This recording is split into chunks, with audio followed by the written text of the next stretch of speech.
سلام رفقا، با یه ویدیو دیگه در خدمتتونم. تو این ویدیو میخوایم با هم دیگه یک باکس چوبی درست کنیم که به صورت خودکار سیگار رو میده بیرون. با من همراه باشین. میخوام از چوبای قدیمی استفاده کنم. این یک جعبه چوبیه که دیگه استفاده نمیشه و میخوام قطعه چوبایی که نیاز دارم رو از این جعبه چوبی باز کنم.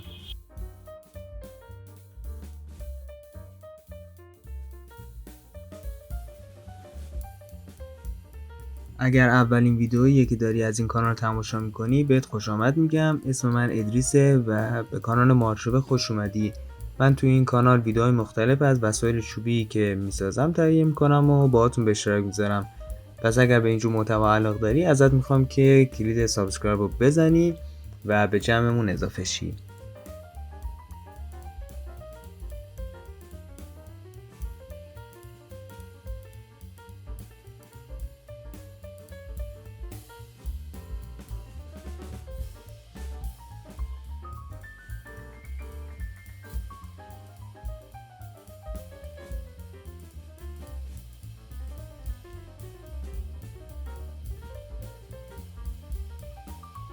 میخوام 2 تا مکعب مستطیل درست کنم. مستطیل کوچیکمون سایزش 7 در 10 سانتی متره و ارتفاعش هم 7 سانتی متره. یعنی 2 تا قطعه 7 در 7 میخوام برای عرض مکعب مستطیلمون و 2 تا قطعه 7 در 10 میخوام برای طول مکعب مستطیلمون. این میشه مستطیل کوچیکمون. سایز مستطیل بزرگ رو جلوتر بهتون میگم.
برای زودتر خشک شدن قطعه ها من از چسب 123 استفاده می کنم، چون چسب چوب خیلی طول میکشه تا خشک بشه و احتمال اینکه کج خشک بشه هست و ساخت قطعه‌مون خیلی طول میکشه.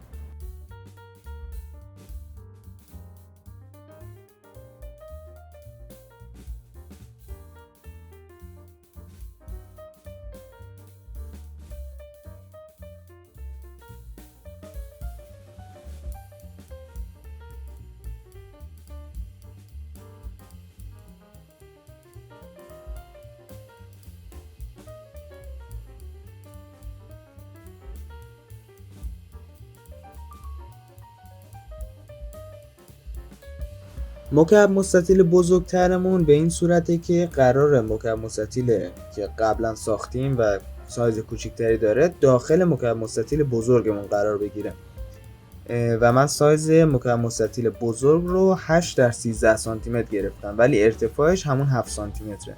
یعنی 2 تا قطعه 7 در 8 میخوام برای عرض مکعب مستطیلمون و 2 تا قطعه 7 در 13 میخوام برای طول مکعب مستطیلمون.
حالا 2 تا قطعه میام چسب میزنم به داخل مکعب مستطیل بزرگترمون.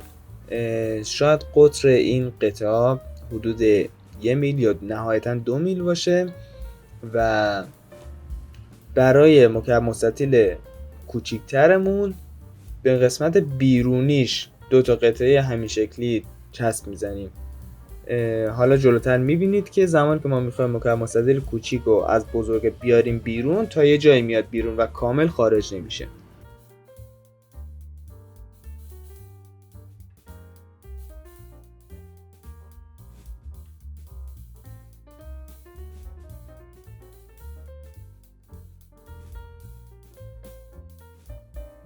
دو تا قطعه کوچیک 7 سانتی متر در 2 سانتی متر هم برای داخل مکعب مستطیل کوچیکترمون چسب میزنیم به این صورتی که داخل ویدیو میبینید. باید شیب خیلی کمی داشته باشه.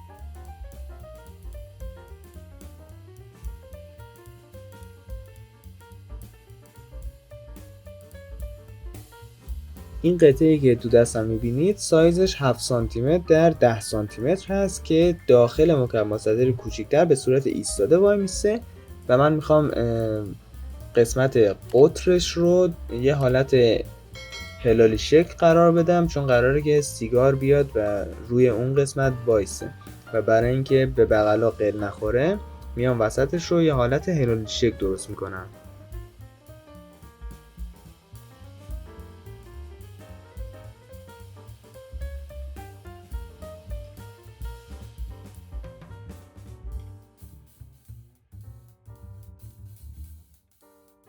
برای قسمت بالای مکعب مستطیلا یک صفحه 9 در 13 سانتی متر برش دادم و میخوام وسطش رو برای قطعه قبلیمون دقیقاً وسطش رو خالی کنم که از اون قسمت بتونه سیگار خارج بشه و بیاد رو اون صفحه‌ای که وسطش رو انحنا دادیم.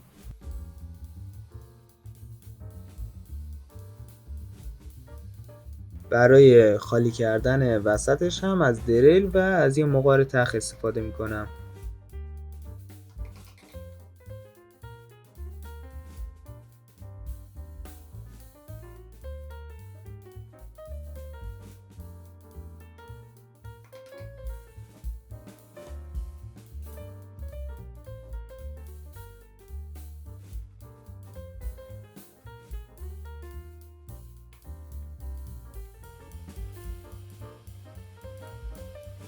اگه هنوز کانالم رو سابسکرایب نداری ازت میخوام که لطفا دکمه سابسکرایب رو بزنی. شاید برای تو کاری نداشته باشه و یه لحظه باشه، ولی برای من کلی انگیزه و انرژی داره و باعث میشه که فعالیت این کانال ادامه دار باشه و سعی کنم که ویدیو بهتری رو براتون درست کنم. پیشاپیش ممنونم ازت که حمایتم میکنی.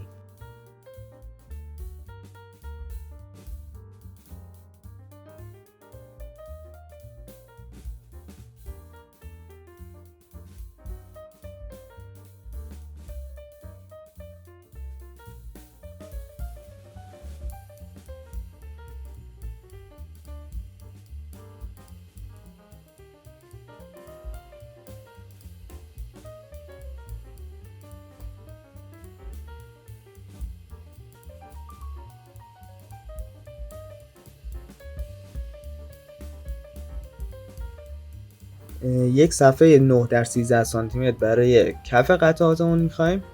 بعد اون قطعه‌ای که بالاش انحنا دادیم و چسب میزنم وسط قطعه. بعد مستطیل کوچیک رو قرار میدم، بعد مستطیل بزرگ قرار میدم و در نهایت هم مستطیلی که وسطش رو خالی کردیم به عنوان دربش قرار میدیم.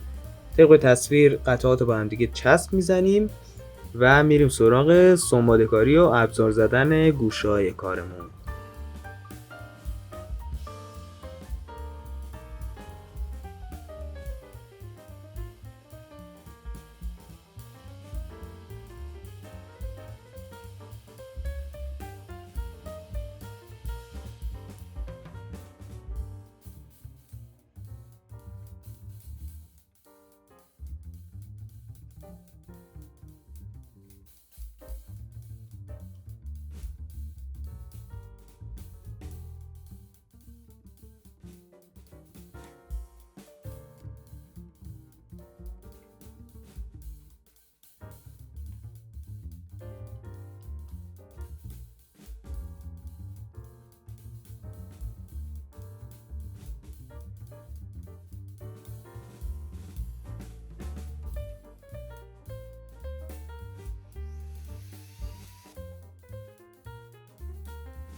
بعد از اینکه کارمون رو خوب سنباده زدیم میام سراغ رنگ کردنش. رنگی که دارم استفاده میکنم روغن گیاهیه و بیرنگ هم هستش.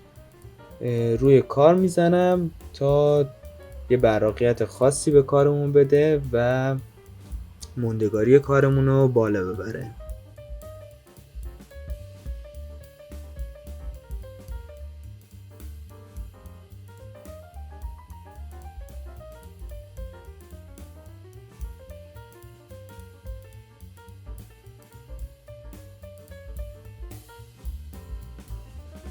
اگر از ویدیو خوشت اومد لطفا لایکش کن. لایک تو باعث میشه که این ویدیو تو معرض دید افراد بیشتری قرار بگیره و یوتیوب این ویدیو رو به افراد بیشتری پیشنهاد بده.